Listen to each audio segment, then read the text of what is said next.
Our next topic, number 2, is home inspections. You did that so well. Did I?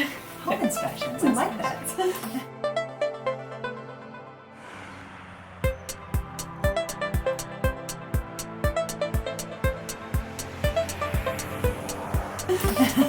So, home inspections. Okay. Those are fun. Always recommended for the buyer. Coming into a purchase, you want to know what are the things that are wrong with the house. And of course, a home inspector is licensed to be an inspector, but is not a licensed contractor. Yeah, So that's a good distinction to they're know. always going to note in their report, oh, you should have this looked at by someone else, engineer, plumber, electrician. So making sure the buyer keeps that in mind, because if there's bigger ticket items that come up in that home inspection, that can get costly when you start to add in getting second, third, fourth opinions on those things. But we have lots of really good professional home inspectors that we can recommend to you. The hazmat suit is my favorite. When they emerge from the crawl space completely covered in dirt with their hazmat, you just know that they are working hard for you. You do.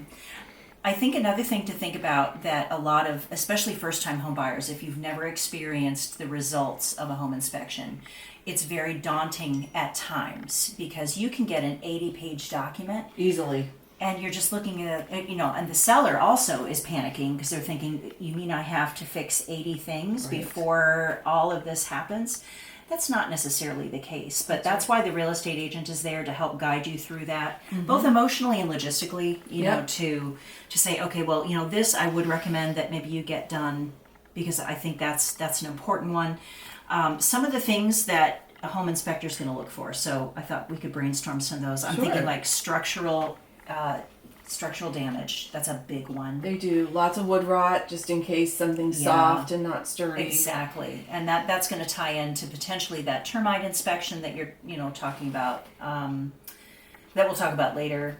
There's also any leaks. Yep. Any water that should not be running. That's right. Is a really, really big one. They check the electrical panel to make sure the wires are secure, that there aren't old knob and tube running into your new panel. Exactly.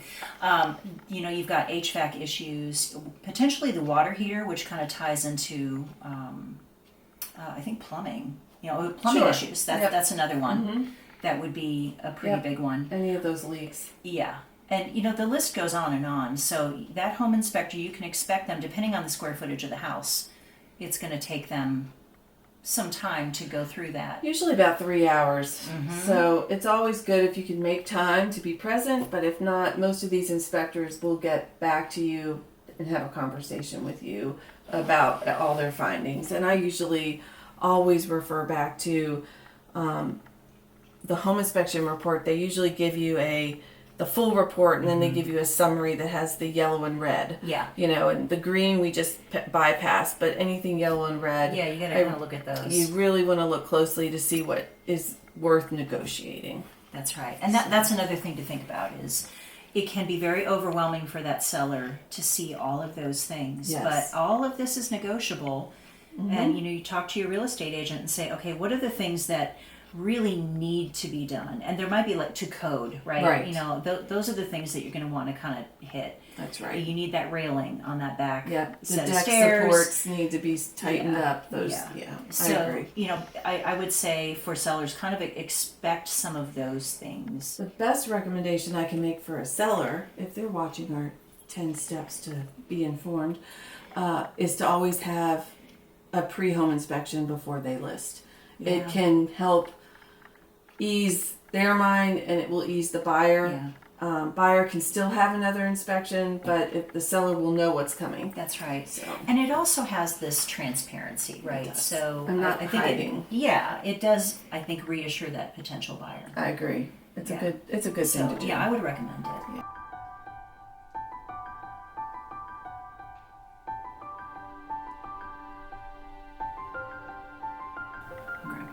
I'm taking the smaller one. I was trying to do the one that hid. Snack break.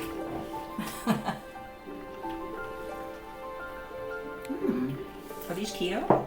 No, not at all keto. Flour, sugar, butter. Oh, fantastic. Thank you.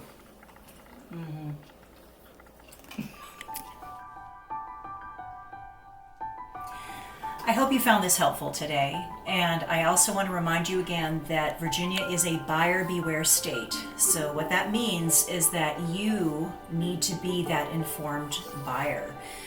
We are here as a guide, but by no means are we experts in every single one of the 10 things that we covered over the course of these 2 videos. So please make sure that you are talking to your real estate agent, but you are also doing your own homework and you are making informed, vetted, qualified decisions. It's really important to us, and I know it's going to be important to you.